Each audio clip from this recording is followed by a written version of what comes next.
What does it actually mean when people say you have to use the overtone series a bit more in your compositions? I was not really clear on that for a long time, so that is why I put together this video in which I share all my personal takeaways from using the overtone series in my own compositions, and I will talk about the natural order of the intervals, how strong and weak rest points can shape your melodies, and what happens if you break those guidelines. So we will have some examples there as well.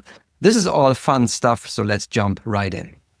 So what I want you to understand first is that the order of the notes, the overtones, how they appear pretty much gives you the strength of the intervals. And this is good to know because this way you can play with consonance and dissonance right away. Now, if we start down there, the first interval that appears obviously is the octave. Then from there, we bring in the perfect fifths to the fundamental. And then one octave higher, we bring in scale tones 3 and -7, which pretty much now brings us into chord tones. From there, the fourth octave now deals with scale tones. And that is the area that we will be looking at today. Well, one of the best things that you can observe quickly is the rest points of a motif or a phrase. Not all of the tones are equally appropriate. Like ending your strong phrase on scale tone 2 or 4+ does not feel like a resolution or a final end of your phrase. So for that purpose, you want to at least know the strongest rest points. And usually, these are the points that happen in the previous octaves. So the fundamental, this one is obviously the strongest guy because that is the reason why this set of the overtones exists at all. If you look at the lowest octave, then you realize quickly that actually this whole octave repeats itself in the next higher octave. And we add a little bit of more information, which is scale tone 5. Now this second octave repeats itself in the next higher octave. And again, we add a little bit more information. Now scale tone 3 and -7. This is also true in the fourth octave. So we repeat all of the previous octaves in the next higher ones. That is why certain tones are stronger and some others are not. And in this case, those tones that repeat themselves most often become the strongest rest points. Obviously, it would be scale tone 1. That is why scale tone 1 always sounds like the best resolution of a phrase. You could also go to scale tone 5, to scale tone 3 or -3, depending on the scale that you pick. But those tones usually sound good.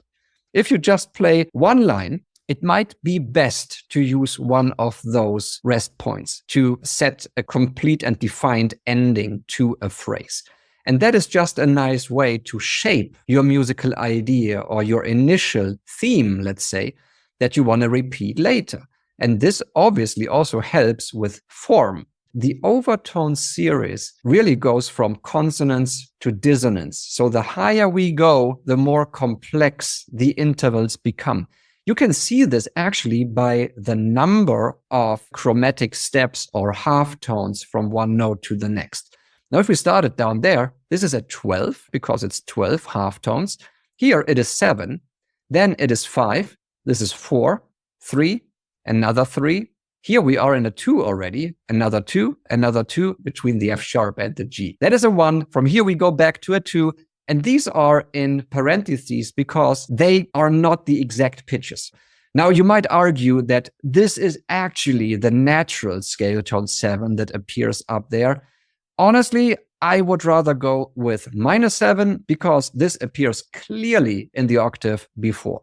And this is what gets projected into the higher octave. Also, the higher you go in the overtones, the quieter they are. Now, the big question, with all this information in mind, do I have to use it? Do I have to obey to this information? No, of course not. You want to at least know these things so that you can make a conscious decision whether you want to go with it or against it. Because in both cases, you can play with your musical story. If you go with it, that is probably what the audience expects. If you go against it, then you can also play with expectations. You can surprise your audience. And that is all fantastic in our palette as composers. And one thing that I quickly want to point out, one interval does not show up in here. It's a 13. So you won't find the D flat to the C fundamental. So this interval, if you play a 13, which is one octave and a semitone or a chromatic step on top, then this is a very dissonant interval for line writing because it will attract attention. And that's the moment where we want to listen to some nice and not so nice examples. Let's start with a nice one. This comes from John Williams, a very successful composer. You might have heard of him. And he wrote this little nice soundtrack, which is called Star Wars.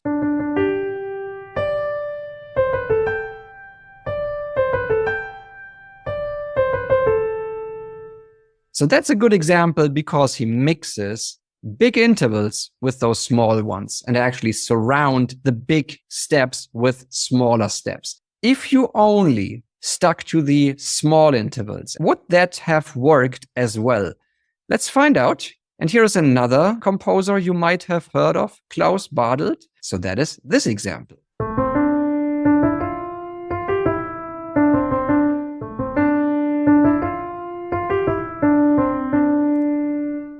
Definitely also sounds very nice and easy to follow. And this mainly consists of small steps. So as a conclusion, we can have big intervals, but we need to surround them with smaller ones, or we stick to just the small steps, because this pretty much equals scale tone steps.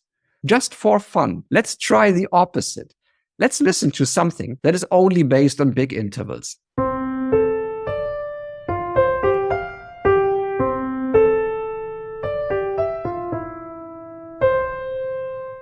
Well, I could argue this is all written on the C Ionian scale, so it should be an easy to follow melody, right? Wrong. And the reason for that is because it only consists of big steps in there, and it's not easy to sing. And whatever is not easy to recreate with our own voice, meaning singing, humming, whistling, you name it, your brain does not have any interest in remembering this line. Now that I've played you this line once, who can actually sing this just by listening to this thing once? I guarantee nobody can, because we can't use our voice to follow this line easily. We can with this line, we can with that line. They are easy to sing, and our brain develops an interest in remembering this line then. That's the consequence. If you want your composition to be remembered, make this gift to the audience so that they can take it home with them. And that is a wonderful gift.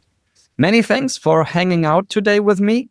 I hope that you enjoyed this video. I hope that you learned something. If you have questions, please put it down in the comments. I actually read all of these things. And I hope that you will create some fantastic lines and great compositions based on the Overtone series. I can't wait to see you back in the next video. Bye.